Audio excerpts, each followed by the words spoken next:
बहुत समय पहले की बात है। किसी एक गांव में एक गरीब किसान और एक धनवान किसान रहते थे।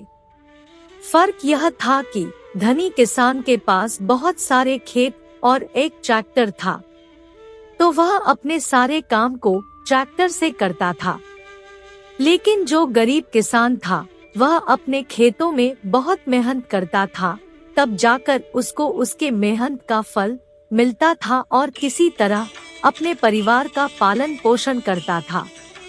परंतु वह भी भगवान से मिले मेहनत के फल से कभी भी निराश नहीं होता था और वह कभी भी किसी से ईर्ष्या नहीं करता था।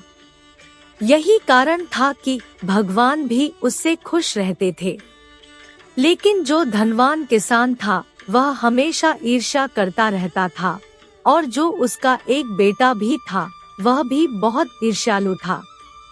एक दिन की बात है, जब गरीब किसान अपने बैलगाड़ी से कहीं जा रहा था तो वह उसको रास्ते में मिल जाता है और बोलता है, हे भगवान, आज सुबह सुबह आपने किस गरीब का मुंह दिखा दिया। मेरा तो दिन ही अशुभ हो गया। देख किसान, मैं हर रोज इसी रास्ते से जाता हूँ, तो तू अपना रास्ता बदल ले, नहीं तो मैं तेरी शिकायत अपने पिताजी से कर दूंगा, तो वो तेरी अच्छी खबर लेंगे। इतना कहकर वह आगे बढ़ जाता है और गरीब किसान भी बिना कुछ सोचे चला जाता है। लेकिन वह मन ही मन सोचता है कि गरीब होना पाप है क्या। उसके मन में बहुत सारे विचार आ रहे थे, लेकिन वह कहे तो किससे कहे, परंतु भगवान अंतर्यामी होते हैं। वह सोचने लगे कि यही उचित समय है किसान की परीक्षा लेने का और उसके मन में उठ रहे सवाल को दूर करने का। भगवान ने तुरंत एक सांप का रूप धारण किया और उसके रास्ते में कुंडली लगाकर बैठ जाते हैं और बोलते हैं, अरे वत्स, तुम डरो नहीं, मैं भगवान हूँ। मैं तुम्हारे मन में उठ रहे सवालों का जवाब देने के लिए प्रकट हुआ हूँ। मैं तुम्हारे परिश्रम से बहुत खुश हूँ। वत्स, तुम क्या मांगते हो मांगो। क्या मैं तुम्हें अमीर बना दूं, जिससे कि तुम्हें कोई भी परिश्रम ना करना पड़े और तुम बिना परिश्रम के ही एक राजा के समान अपनी सारी जिंदगी बिता सको। किसान ने सोचा कि अगर मैं आज भगवान से अपनी इच्छा प्रकट कर दूंगा तो मेरा भी वही हाल होगा जो मेरे गांव में रहने वाले धनवान किसान के साथ हो रहा है। मेरा भी बेटा आलसी हो जाएगा और बिना कुछ परिश्रम के ही फल की चिंता करेगा।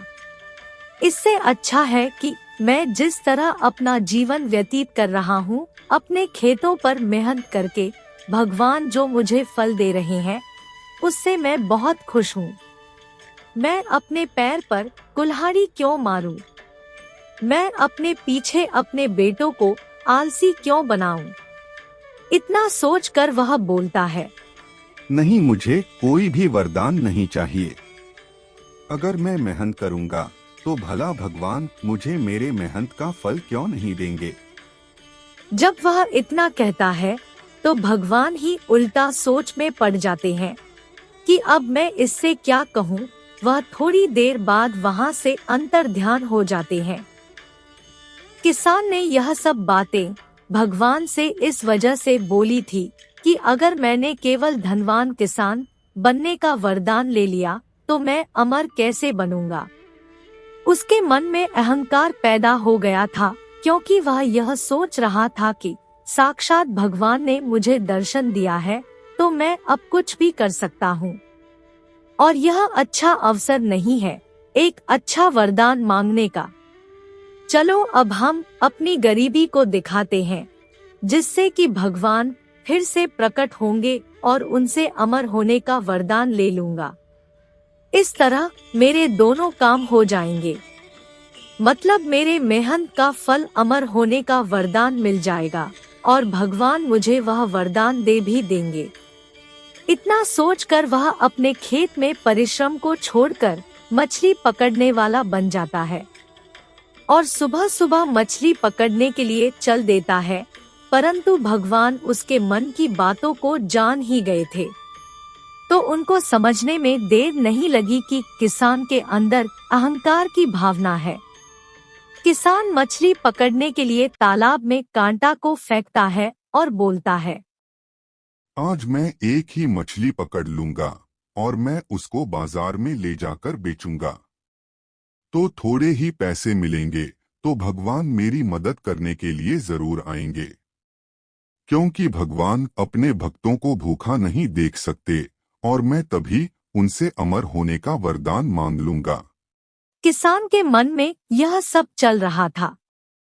न ही भगवान आए और न ही किसान को कोई वरदान